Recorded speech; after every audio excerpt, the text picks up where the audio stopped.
It's too long. But what is the true science of longevity? Let's find out. There's a lot said on how we as humans now can live a longer life than ever before than previous generations. You could say, well, we have good heating, we have good insulation. There's things happening where housing is becoming better.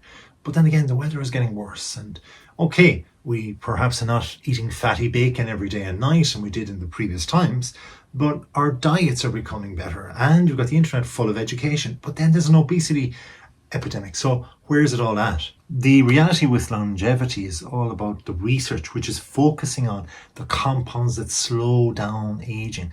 So it's not as if you hit like 70 years of age and suddenly you can kind of stop and rewind back.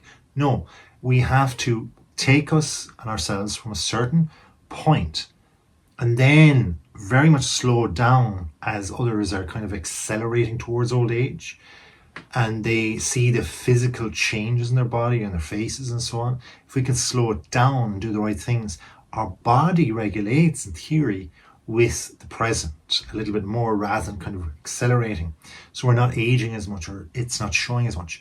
It's about improving cellular function as well, so that the cells do their own thing in the nice natural way, and reducing any age-related diseases, and so that you don't essentially become as statistics. And then there's the whole thing about supplements and the evidence promoting this and promising that this can, or these supplements can help you in the longer term. Do they? Some do, some don't. Now the science behind nicotinamide, adenine, dinosylotide, or NAD, the molecule essential for energy production and DNA repair, if that's not a tongue twister, what is? And the other side of things, the NMN, the nicotinamide, the monoglucoside, and the NR, yes, you got it, the nicotinamide, and the riboside are precursors to NAD, potentially increasing its levels.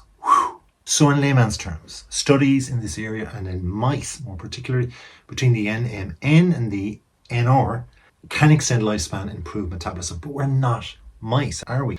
So then they moved on to human studies, and it suggests, at the time of recording that is, that improvements in energy, muscle function, and cardiovascular health, the great heart that we have, but also long-term effects on aging remain unclear. So with supplements, we're not fully clear in this way. And what then of the likes of resveratrol and polyphenols? Well, they're found in the likes of red wine, gulp, gulp, gulp, grapes and berries. These are things that activate sirtuins and proteins linked to longevity and stress resistance, because we do get stress for sure. So if we can intake things like the wines, maybe, just maybe, they might fight that off, help build a resistance for ourselves towards the stress. Now, in animal studies, up until now, they've shown lifespan extension on certain species. But for humans, despite what we've heard, the reality is they're mixed. The outcomes are good and bad. Some show improved cardiovascular and metabolic health, but longevity effects are unproven in many ways. What of metformin? Well, a diabetes drug that improves insulin sensitivity, reduces inflammation, and activates AMPK, or an energy regulating enzyme linked to lifespan. Now, observational studies, and just observational studies, some of them say that this can help those that have diabetes live longer. But the other thing is, ongoing trials like the TAME trial, at time of recording again, aim to confirm if metformin extends lifespan in healthy individuals. There's a big question mark there. What about rapamycin and motor inhibitors? Well, these are a pathway that regulates cell growth. It said that lower motor activity then is linked to increased lifespan in animals. Now, the good thing for mice is that there's a 30% up to a third of a longer lifespan and a reduced age-related disease risk.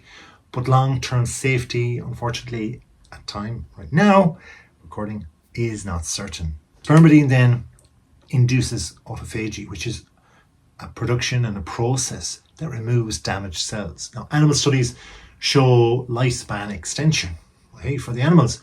Some human studies, just some, suggest improved cardiovascular and cognitive health, but more research is required and will be ongoing.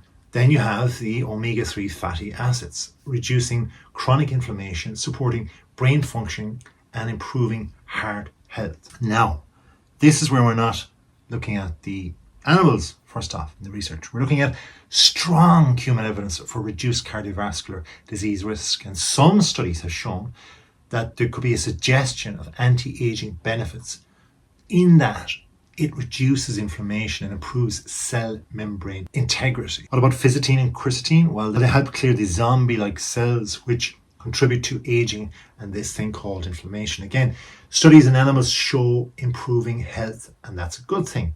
Human trials are ongoing though. So do they actually work? All these longevity supplements out there.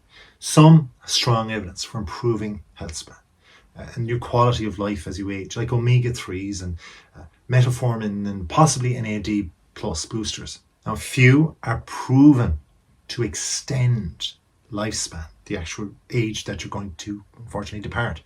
Now, a healthy lifestyle is still considered the best form if you want to have good quality of life and go as long as you can. Now, research, with all that said, is ongoing. And the reality is, it's not just this time of recording that research is ongoing.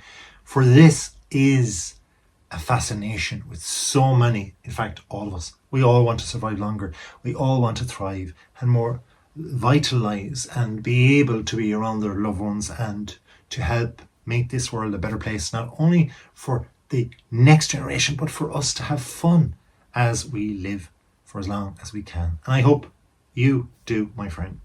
Thank you for watching, and please do watch more.